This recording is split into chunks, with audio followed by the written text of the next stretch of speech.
राष्ट्रीय आय। राष्ट्रीय आय राष्ट्रीय आय होता क्या है? एक लेखा वर्ष की अवधि के दौरान एक देश के सामान्य निवासियों द्वारा अर्जित कारक आय का कुल जोड़ राष्ट्रीय आय कहलाता है। एक लेखा वर्ष यानी लेखा वर्ष का मतलब होता है एक साल। एक साल, जो कि भारत में लेखा वर्ष का मतलब है, एक साल का मतलब 1 अप्रैल से लेकर के 31 मार्च, 1 अप्रैल से लेकर 31 मार्च। एक लेखा वर्ष की अवधि के दौरान एक देश के सामान्य निवासी सामान्य निवासी कौन होता है? सामान्य निवासी किसी देश का सामान्य निवासी वह व्यक्ति होता है, जो किसी भी संबंधित देश में 1 साल या उससे अधिक समय से रह रहा हो तथा उसका आर्थिक रुचि का केंद्र भी वही देश हो। किसी देश का सामान्य निवासी वह व्यक्ति होता है जो किसी भी देश में 1 साल, संबंधित देश में 1 साल या उससे अधिक समय से रह रहा हो और उसकी आर्थिक रुचि का केंद्र भी वही देश हो। आर्थिक रुचि क्या होता है?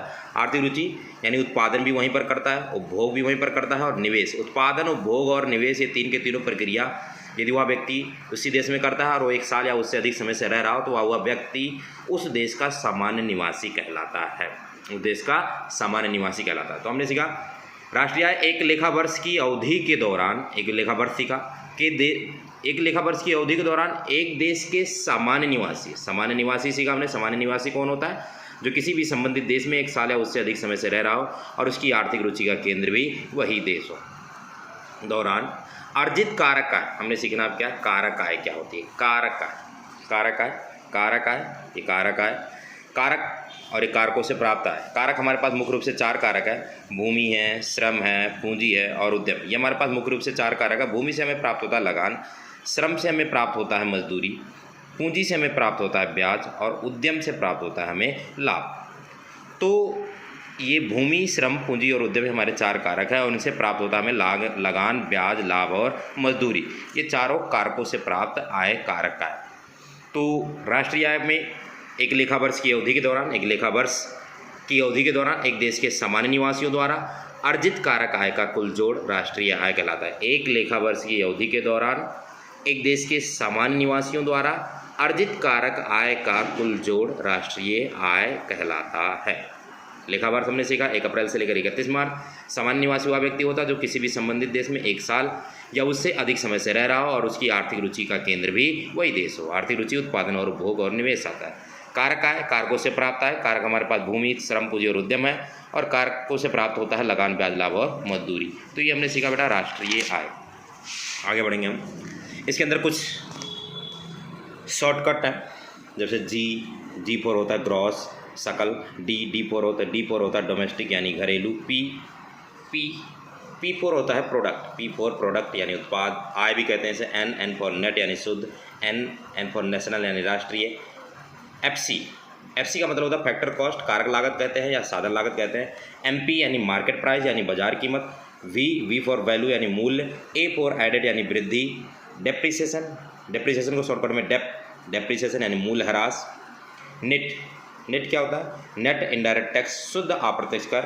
नेफिया net factor income from abroad, विदेशों से प्राप्त शुद्ध कारक आय।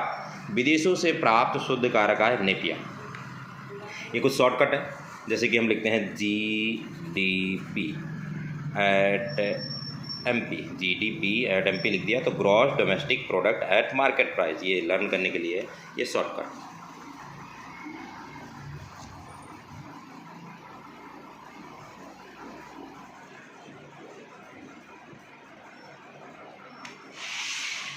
आगे बढ़ते हैं, सीखते हैं डेप्रिसिएशन होता क्या। डेप्रिसिएशन होता क्या है? डेप शॉर्टकट में डेप बोलते हैं। डेप्रिसिएशन यानी मूल्य ह्रास।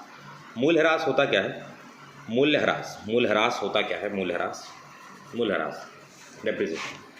अस्थायी परिसंपत्ति के मूल्य में टूट फूट के कारण, घिसावट के कारण, अस्थायी परिसंपत्ति के मूल्य में टूट फूट के कारण, घिसावट के कारण, प्रयोग होने के कारण जो कमी आती है, अस्थायी संपत्ति के मूल्य में जो कमी आती है उसे मूल्यह्रास कहा जाता है, उसे ही मूल्यह्रास कहा जाता है। इसे विभिन्न नामों से जाना जाता है। यानी क्या कर रहा है, स्थायी परिसंपत्ति है। स्थायी परिसंपत्ति जैसे में हमारे पास है मशीन है, मशीन में मशीन को हम क्या करेंगे, यूज करेंगे, यूज करने से उसमें टूट फूट होगा, घिसावट होगा, प्रयोग करेंगे तो उससे कमी आएगी, और जो कमी आती है उस संपत्ति के मूल्य में, नहीं उस मशीन की वैल्यू में जो कमी आ रही है, मूल्य में जो कमी आ रही है उसे मूल्यह्रास कहा जाता है। मूल्यह्रास को कई नामों से जाना जाता है, ह्रास, अवक्षय, घिसावट, स्थायी अस्थिर पूंजी का उपभोग, अस्थायी पूंजी का उपभोग, स्थिर पूंजी का उपभोग, अचल पूंजी का उपभोग, या फिर कह दो चालू पुनः स्थापन लागत। ये इसके विभिन्न नाम हैं, ये इसके अलग अलग क्या है, नाम है, डेप्रिसिएशन के विभिन्न नाम हैं। अब क्वेश्चन उठता है कि राष्ट्रीय आय में इसका प्रयोग क्या किया जाता है। डेप्रिसिएशन का राष्ट्रीय आय में प्रयोग क्या किया जाता है, डेप्रिसिएशन का